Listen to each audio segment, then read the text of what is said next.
Vamos falar sobre a prostituição. Dizem que a prostituição é uma das profissões mais antigas da humanidade. Pois então, poderíamos questionar quando que ela começou. A princípio, podemos dizer que ela veio da própria natureza humana corrompida pelo pecado. Ou às vezes até mesmo antes de pecar, a curiosidade de Adão e Eva já foi suficiente para mostrar o quanto o ser humano poderia trair e se desviar. Quando Adão e Eva pecaram, ficou ainda mais evidente. Traíram a Deus e conheceram o pecado. Hoje associamos a prostituição como uma característica feminina, talvez simbolizando a humanidade e a cultura humana, à igreja. Talvez pela mulher ser a primeira a pecar, coube a ela, principalmente, o ofício chamado de prostituição, por mais que este hábito ou esta ação inclua todo o gênero humano, inclusive o homem, porém não da mesma forma que a mulher. Talvez porque nós associamos a prostituição ao ato de trocar sexo por dinheiro ou favores neste mundo. Também isso é sem dúvida algo contra a vontade de Deus, até porque Deus não trabalha com troca de favores, de bens ou de ofícios, ainda mais ligados com coisas deste mundo. Deus trabalha pela graça e seus servos não se comportam com estes fins. Os filhos de Deus não estão querendo favores dele. O casamento entre homem e mulher, ou matrimônio, não é uma troca de favores, não é uma adequação à vontade.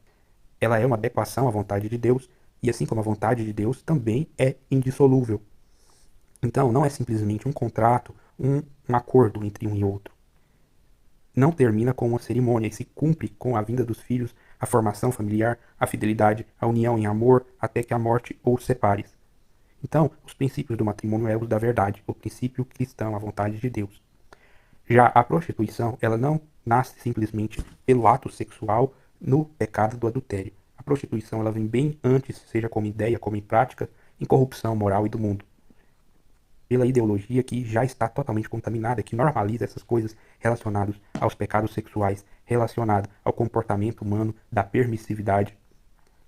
A prostituição do mundo espiritual vem da tentação, vem da idolatria, principalmente.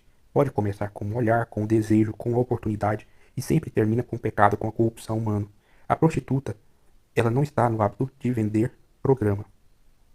Então o que está querendo dizer aqui que a prostituição não é simplesmente aquilo que nós estamos mais ligados com aquela troca de dinheiro por sexo. No mundo espiritual, a prostituição é um conceito muito mais amplo, muito mais além do que aquilo que vemos no mundo material.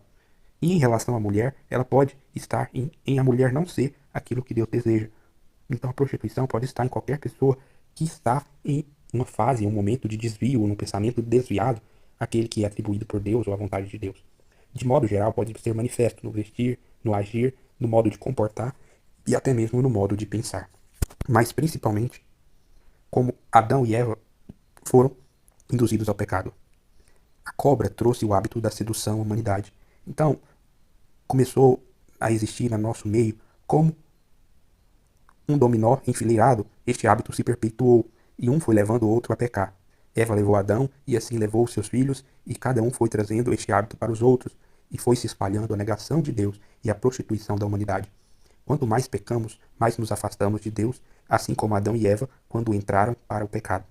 Por nós afastarmos e ao mesmo tempo necessitarmos de um Deus ou algo equivalente, colocamos algo em seu lugar, uma coisa, uma pessoa, uma ideia, uma mulher, uma religião ou um hábito. Então existe uma proximidade muito grande da idolatria, das vivências dos hábitos sexuais em pecado, da condição humana, do nosso meio de pensar e agir, os nossos hábitos, do clima em que vivemos, que criam modas e tudo mais, com a prostituição como algo normalizado. A maneira de agir, a maneira de pensar, a forma de tratar o sexo como algo fútil, onde defendemos a liberdade e a libertinagem como cultura dominante, mostrando que existe até mesmo uma influência positiva do mundo para estes hábitos, para o distanciamento do homem, principalmente na sua vida moral e sexual, tendendo-se assim a nos afastar de Deus e a rejeitá-lo, a negá-lo, principalmente quando os desejos sexuais estão mais aflorados. Então é a época que o ser humano se torna mais rebelde, é na adolescência, principalmente com as coisas santas, para com Deus, com as instituições divinas, contra as estruturas da igreja. E é onde se precisa de mais atenção para que as crianças e os adolescentes não caiam nas doutrinas do mundo, que desde cedo nós nos afastemos delas, ou afastemos nossos filhos dessas condutas, dessas práticas, das imoralidades sexuais, porque é isso que leva a maioria de nós para o pecado, para o inferno, e para a delinquência, para o afastamento de Deus e da negação da verdade e a diminuição das chances de salvação, de endireitar, de consertar o caminho.